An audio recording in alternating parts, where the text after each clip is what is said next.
Hello, welcome to episode 29 of Creative Dynamos. Today I have with me Aleshka Chan. Aleshka, how are you doing today? Hi, Scott. I'm doing great. Thank you so much for having me on your show. It's a pleasure. I believe we met via Threads. Yes, that's possible. Or it might have been TikTok. I don't know. I'm not sure anymore. Regardless, both places have been a font of creative people in my life, and it's been a great experience. Yeah, I feel like I'm living my best life right now. I'm like surrounded by authors and artists and musicians and all. This is where I've been longing to be for like my whole life, but it took me almost 50 years to get here. I guess it happens when it's supposed to happen.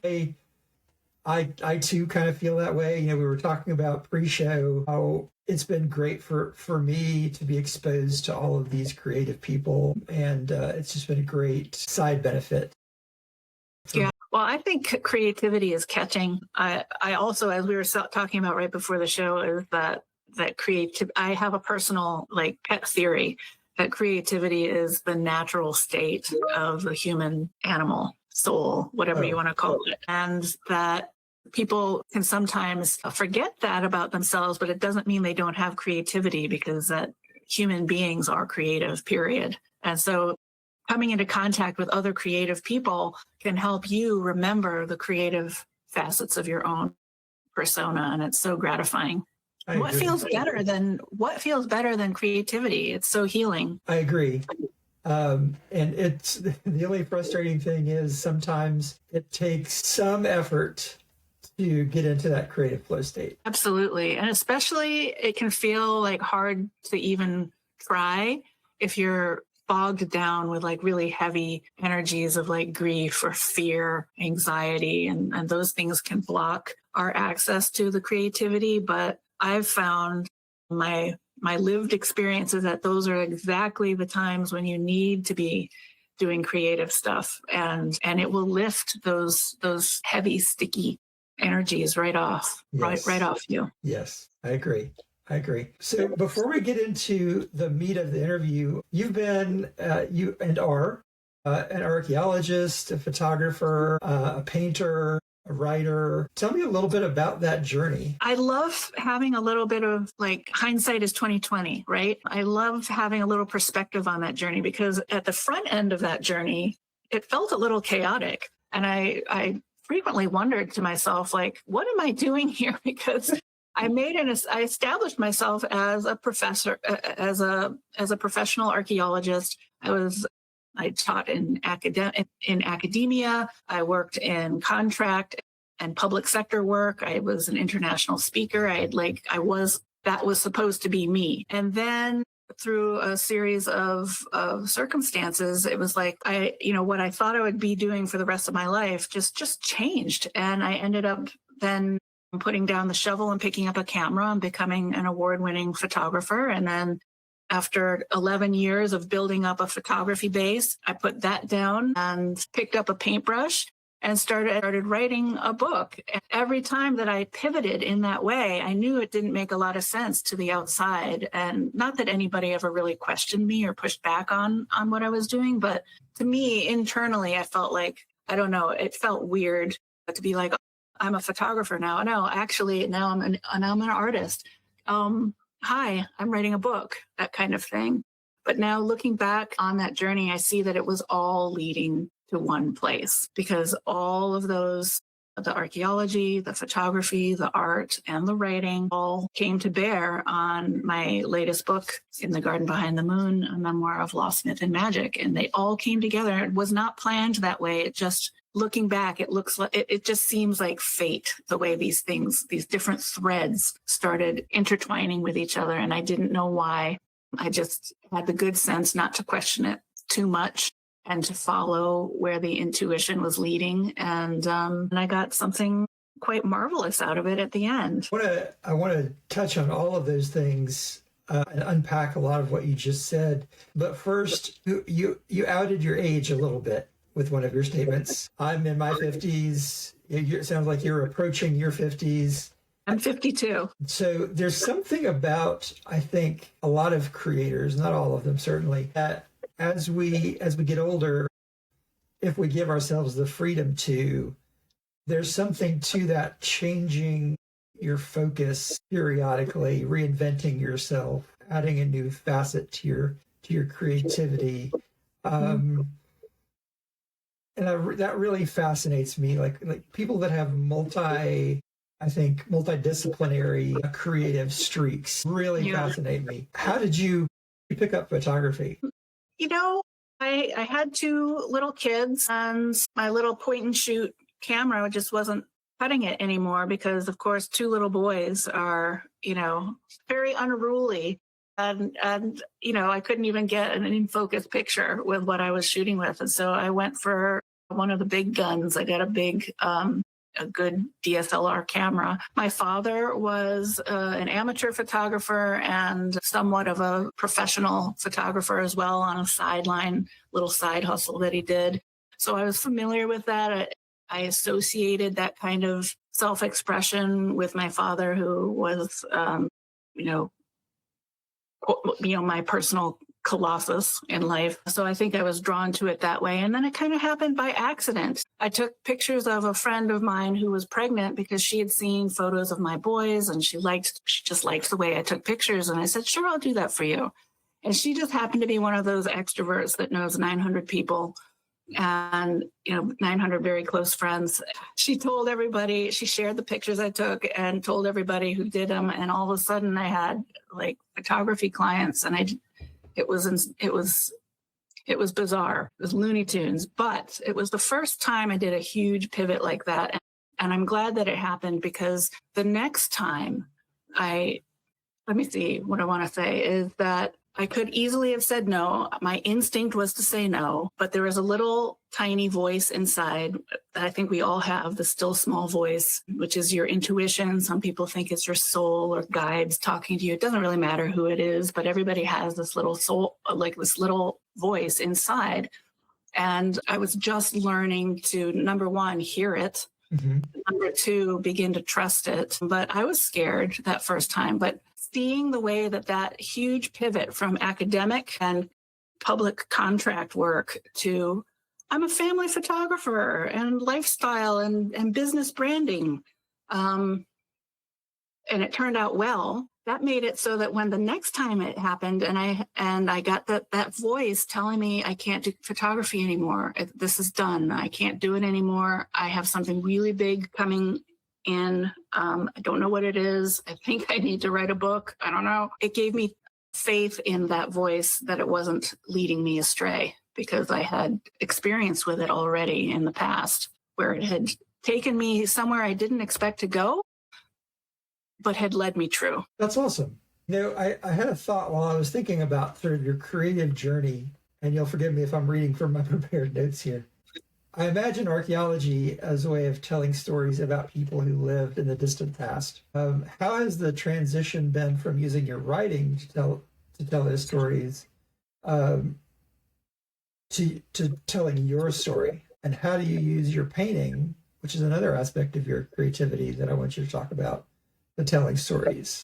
Well, the transition was surprisingly and rather delightfully smooth. I'm surprised how much of my archaeological skill set came along with me for writing In the Garden Behind the Moon. Part of that is because what does an archaeologist do, right?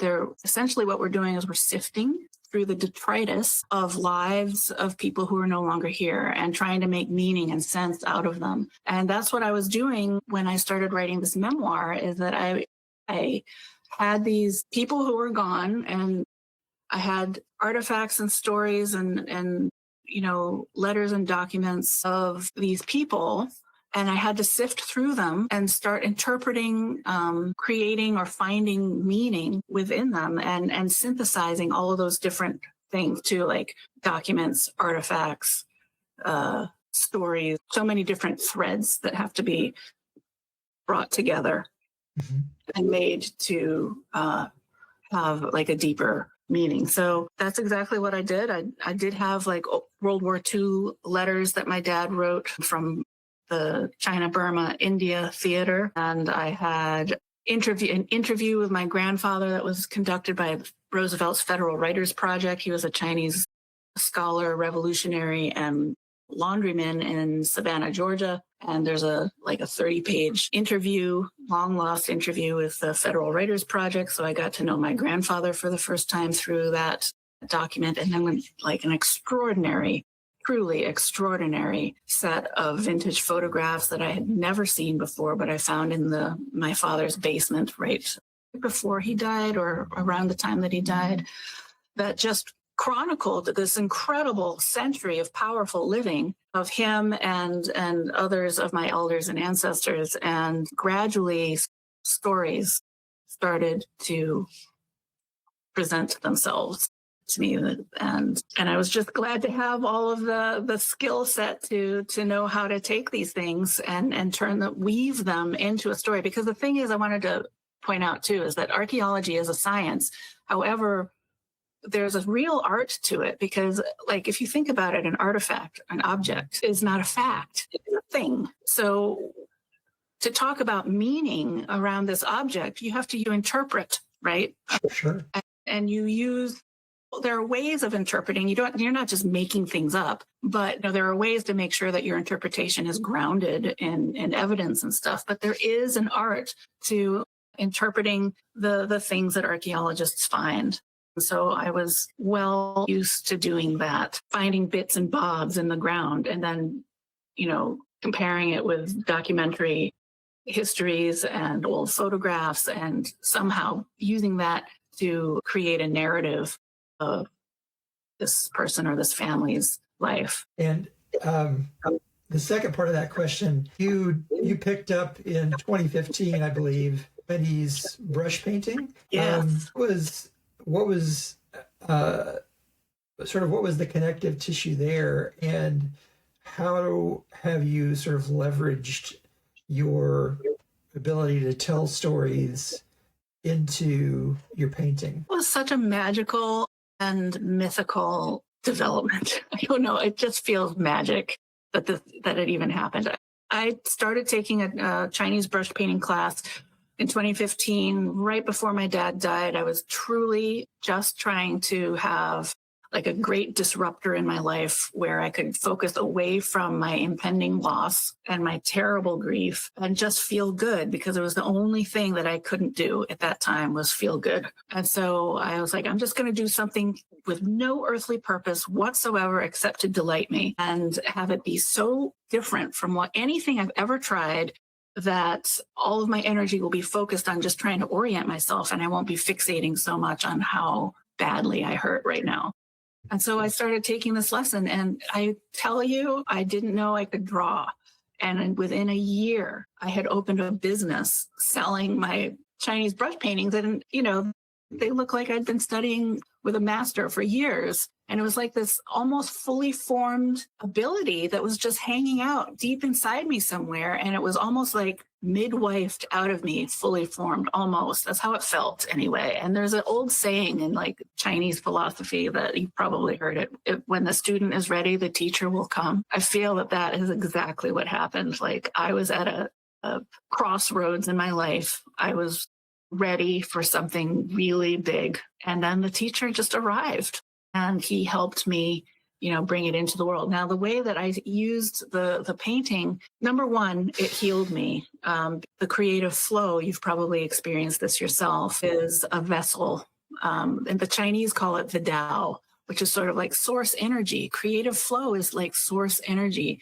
And it works as a vessel. It is built to hold whatever you have to give it. It can hold the entirety of a broken heart and even start to heal it. That's what I've experienced, because when you are in a flow state, you are not connected to ego, to pain, to anything. You just are like a consciousness without body or sensations. And I don't know, it's amazing. So it healed me that way. But now that I can look back and see all the stuff that I was painting, I realized that it was a way, it in effect awakened my mythic imagination. So what I mean by that is that it helped me to behold the circumstances of my life at the time and myself through a mythopoetic lens. So that if you look at paintings in the book, tell people, like, it's not a real secret that basically every painting in the book is an avatar for myself at that point in the journey. And I'm just going to show like one. Like here's a deer. Okay, and these are like large in real life. They're large hanging wall scrolls, but the book is illustrated in full color throughout with the paintings. But to see myself, for example, as that deer, as opposed to whatever I was at that time, it connects you. It helps you to see yourself as part of a story that's unfolding. And like one of it's in the subtitle of the book, In the Garden Behind the Moon, a Memoir of Loss, Myth, and Magic. And one of the key elements of the book is how the healing power of myth and story to transform your own life. Because once you begin to recognize yourself and circumstances of your life or your pain in myth and story, I don't know how to explain it. It alleviates the burden. And I came to realize, and I'm an anthropologist, okay, I should have known this, but I'd never met, you have to live these things before you can understand them. But it occurred to me, I lived it in real time. I said, oh my gosh, this is the whole purpose of myth. This is why myth exists. This is why it was invented. This is the work that it does. It's not just stories and entertainment. Myth allows human beings to behold the circumstances of their life and their experiences in a way that connects them to a larger story, something that's bigger than themselves, bigger than their pain. And in that way, they learn that they're not alone, that we're all co-creators, equal co-creators of, the story of all that is. And in this way, by finding ways that you can recognize yourself in myth and story, you realize that you're not on the journey alone. And, pain can be very isolating. You can feel like you can feel like you're all alone, and nobody can help you carry your burden. And it's lonely, it's painful. But myth restores the connection to,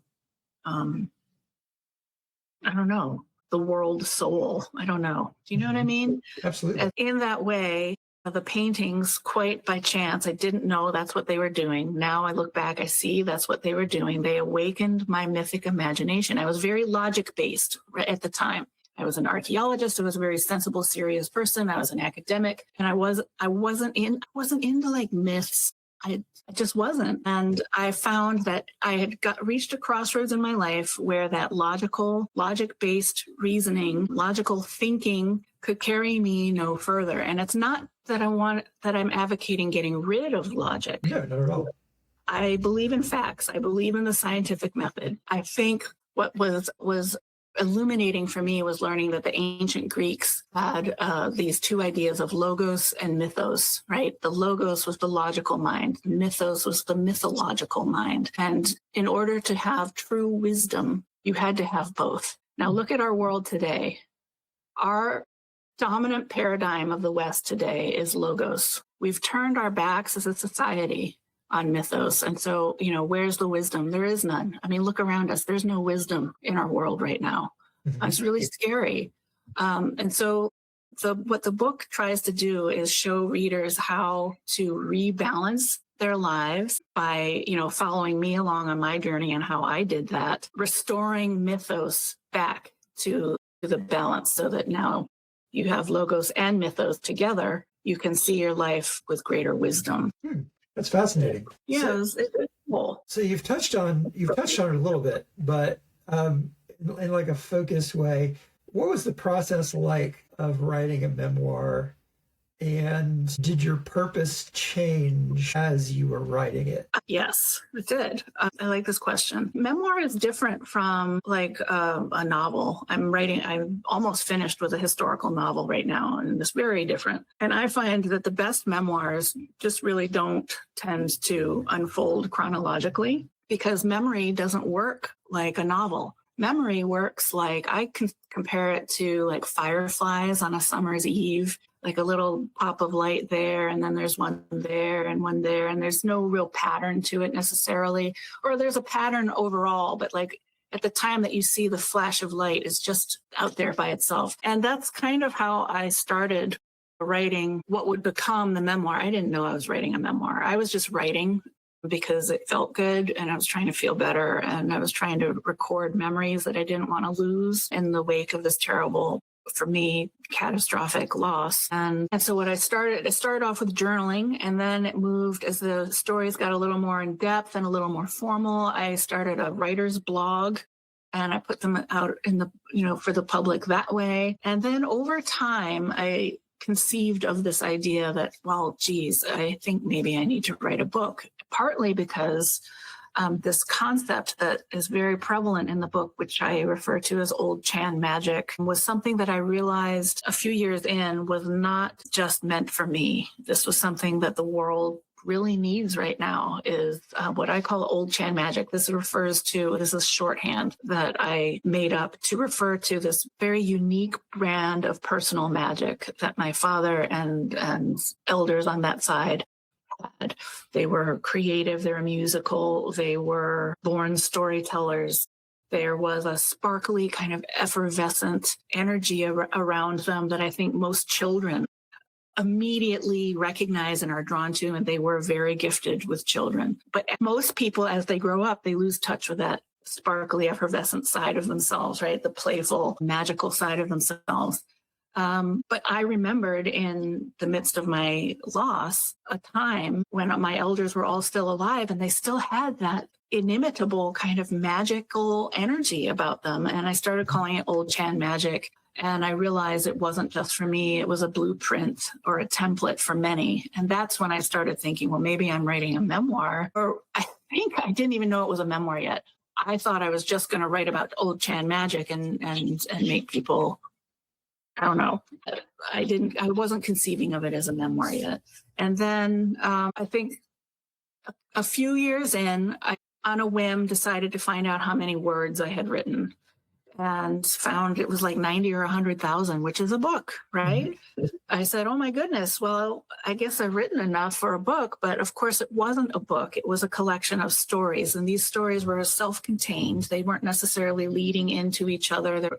It was just stories that I had written that were, they were memories, they were magical. There was lots of just really inexplainable and kind of myth-based stuff that was just really fun and healing to write, but there was nothing hanging them together. And so that was the largest challenge for me, was to figure out how to take this collection of stories and turn them into a book. Because for a book, you need an overarching narrative arc, of a theme. And these stories are really magical, but what's the larger story you're trying to tell with these little stories? And that's where I stumbled for quite a while. But eventually that still small voice that we were talking about earlier posed a question to me and said, what if? And that's a very powerful question in creativity, because I think a lot of what stops creatives in their tracks in a project is fear. They just get afraid and all of a sudden the flow stops. I found a great way to break through that fear is to pose it as a question in the form of what if. So this little voice in my head said, what if these stories unfold along the arc of the Chinese zodiac? For people who aren't aware, there's 12 animals associated with the Chinese zodiac. Each year has a different animal, and every animal has its own energies. It portends its own things for the year. It's supposed to sort of like rule the year energetically. Each animal brings challenges as well as gifts. So I said, all right, I don't know, let's take it for a spin. Let's see what happens. What if it's the Chinese zodiac? So I said, it starts in 2015. What year is that? That's Year of the Ram. And I read through what I could find about Year of the Ram. And lo and behold, it was uncannily aligned with what was actually happening in my life and in the book, or what would become the book in 2015. And well, that's quite magical. That's neat. I guess, beginner's luck or something like that. Of course, that's not going to happen for Year of the Monkey, which is next. And so I checked Year of the Monkey. And there it was again, like it fit like a glove. And this is where I started getting like this little tingling, winkling feeling, like a like an intuitive knowing, like, oh my goodness, I think, no, this can't be, that's not going to happen. No way, because there's 8 years. There's no way. Okay, 2 is interesting, but you can't go to 8. So I go to the next one, Year of the Rooster, and on it went. And I'm telling you, Scott, it fit like a glove. It just, I don't, like a silk sheet or something. It just like fell softly over the stories and gave it structure. And now the stories are arranged by the energy of that year. So all of the stories in Year of the Ram have to do with ram energy. All of the stories in the Year of the Monkey have to do with monkey energy. And then that ends up being the narrative arc, the overarching narrative arc that holds the book together and makes it a book, makes it a memoir, not just a collection of stories. So that was quite magical. And that, yeah. And then that led also to my thinking, well, what if I put paintings in the book? Well, I mean, if I'm going to talk about all these years, I have paintings of all these animals. What if I did that? And of course, I thought, well, I've never seen a book that's comes with color illustrations like to that extent. I don't know. I think the years of grieving and writing and painting and all those things where I got in tune with that inner voice enough that I had learned to trust it by this point. And it just gave me beautiful ideas, and it all came together really well. It sounds like an amazing experience. It was like, yes, that's what, magic. That's the kind of magic this book is talking about. The life is full of it, and we just have to have we have to have the eyes and the senses attuned in the right way. And all of a sudden, these magical things, they start happening, or they're happening anyway, but we hadn't been able to notice them or appreciate them or something like that. I don't know what it is, but yeah, it's the creation of the book itself was magic in the way that the title about magic is talking about. So you've talked about how your art in its various expressions has been a source of healing for you. How does it continue to be a source of strength for you now that it's kind of carried you through this healing journey? Well, I know, for one, I know the healing power of being in the Tao, in that creative flow. So last week, which was a very challenging week, I think, for a lot of people emotionally in the States, managed to get back in the studio and mess around. So this year is Year of the Horse, Year of the Fire Horse, in fact. Lots of courage, and it's auspicious. And so I was like, I'm gonna try painting the horse. And I did. I just freestyled some horses. And the idea behind Chinese brush painting is that in painting it as well as contemplating it, you sort of start to absorb some of the energies that are in the picture. And that's why they're part of the book. They're not just illustrations. They're not meant to just be pretty. They're actually meant to be sort of like healing portals for the reader as well. And the fact is, I can tell stories about me and my life and my quite magical family all day long, but the reader will be able to recognize themselves in elements of the paintings as well, because that's the whole point of myth. Myth is universal, right? These mythic images are not unique to me. Yes, I painted them, and yes, when I painted them, I was sort of seeing them as avatars for myself, but the function of myth, the way that it works in the world, is that it's universal. And so there are going to be aspects of the stories and the paintings that really resonate with the reader personally themselves. Like, it's not just reading my story, it's going on my journey. A reader might pick up the book wanting to join me on my journey, and then will soon discover that they have embarked on their own. That's what I have been told anyway. And that's what I hoped that it would do also. Yeah, that was definitely going to be my next question, because the market is filled with people's life stories, be they biographies or autobiographies or memoirs. Yours definitely seems to be a unique take on the... Yeah. I really chafed under the category of memoir for a long time. It took me a long time to embrace that and really say it with my full chest, this is a memoir, because I felt like, no, it's not a memoir, but it wasn't like a memoir that I had read, because there's so many elements of it. It's science and art, it's myth and history, it's family stories, it's travelogue. But the best memoirs are ones that provide value to the reader beyond just a good story about the author. I mean, if you're a celebrity, I guess some people might be interested in your life story. Telling my life story just for and it's not my life story, it's actually the story of my descent into the dark wood and return to the world after the death of my father and last parent. So it was like 8 years. It's not a life story. It's like a quest, And where was I going with that? I can't remember.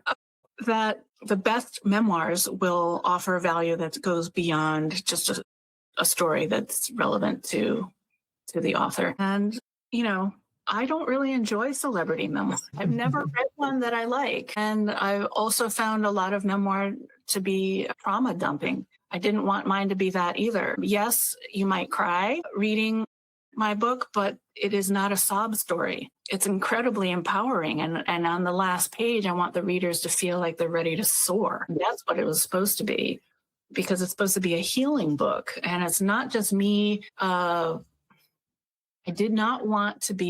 I didn't want catharsis just for the sake of catharsis. I wanted the catharsis in me to elicit catharsis in you, and therein find, connection. And that there's incredible beauty and magic and wonder, even in dark times. So it's really about finding new ways of seeing, better ways of being in dark times, which don't necessarily come with, having lost someone close to you. There are lots of ways for people to be what I call stuck in the wasteland. I think we are collectively stuck in a wasteland right now, many of us individually as well. But the way out of the wasteland is through story. And so that's what I demonstrate in the book, is using story and myth to kind of like a lantern to light the path back out of the dark wood and back to the world, carrying the magic elixir or some magical gift to share with the world. For me, coming back to the world, the magical elixir was the book. Mm-hmm. That is what I came back with. But it's told in the way of like a heroine's journey. Okay. So you mentioned that you're in process of writing a historical fiction. Do you want to talk about that a little bit? Sure. It came to me about a year ago on a dog walk. It was plopped into my head, almost fully formed.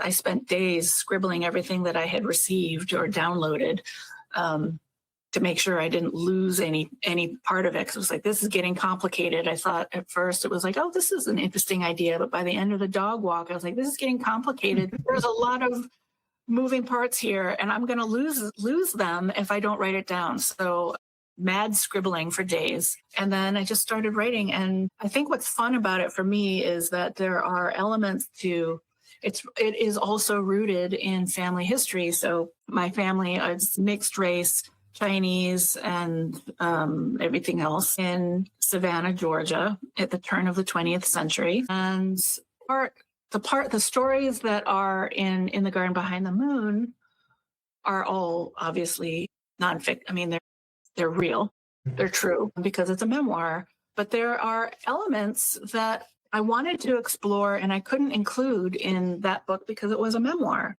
And just for an example, my grandmother was quite a mysterious figure, and she's almost a cameo in the book. And I felt bad about that because she's a very intriguing, interesting person, a mixed race orphan passing as something else. And I wanted to explore more of that part of the family history, but I had to do it through fiction because many of those, anything to do with that kind of story has been lost to history. And I couldn't present that in a memoir, but I can explore it with fiction. And that's been really, really gratifying. So my grandparents are the inspiration for the two main characters in this book, but the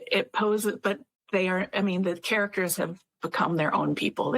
They are not my grandparents at all, but the inspiration is there. You've got the grieving mixed-race orphan with a dangerous secret. You've got a Chinese scholar and revolutionary turned laundryman living in a boarding house, and which they did, 1900 or so, they were in a boarding house together. And what follows is a fictional exploration of hidden identities, forbidden love, is going to kind of ask the reader the question, like, what price would you pay for an authentic life in the shadow of Jim Crow and Chinese exclusion? Would you still heed the tug of the red thread of fate? Take some courage, but that's the question it poses, and it's been a delight. It's been a total joy to write, and I'm almost done with it. How has the process in writing that been different than the process in writing your memoir? This one has gone lightning quick in comparison. I mean, with the memoir, I had to live it before I could write it, right? So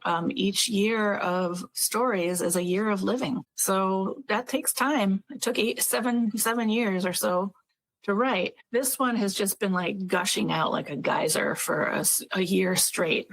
And also, rather than like the fireflies at night, it's been pretty chronological. I started at the beginning and basically was on a runaway train to the end. And so it's been a very different experience, but super fun. It's just so fun. I just love writing. And I never thought I would be an author. So I don't know what to say about my future. Like, am I an author now? I don't know. I mean, I am, but you are for sure. I am like looking into the future. Is that like my path now? I don't know.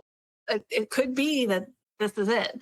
I don't have any more stories in me, but you never know. Well, for what it's worth, just as once you're an archaeologist, you always are. Once you're a photographer, you always are. Once you're a writer, you always are. Yeah. So you're a writer, author. I do love writing. There's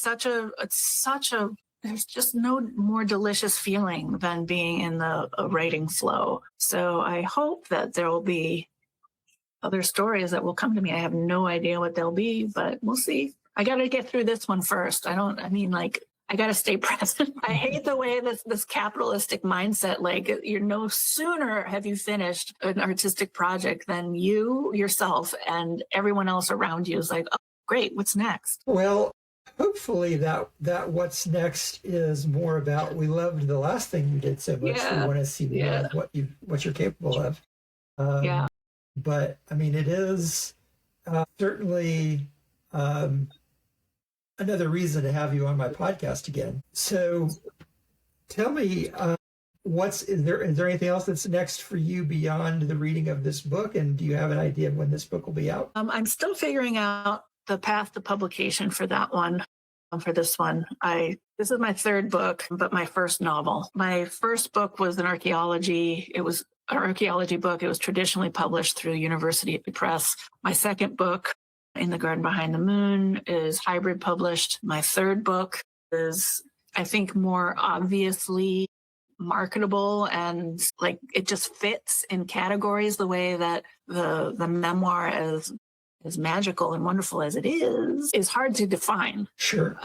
And hard to grasp if you haven't seen it yet. So I have the manuscript out with beta readers right now, and I'm toying around with participating in some pitch fests in the spring if I can get edits back and everything put together in time for that. If not, I'll be disappointed, but I'll wait till fall and do pitch fests in the fall. And we'll try it that way. And I'll just try to listen for that little voice in my head telling me what the next right step is. It doesn't have to tell me, like, give me all the answers, because I think that part of life is kind of living into the question a bit, and not just getting fast track answers. Sure.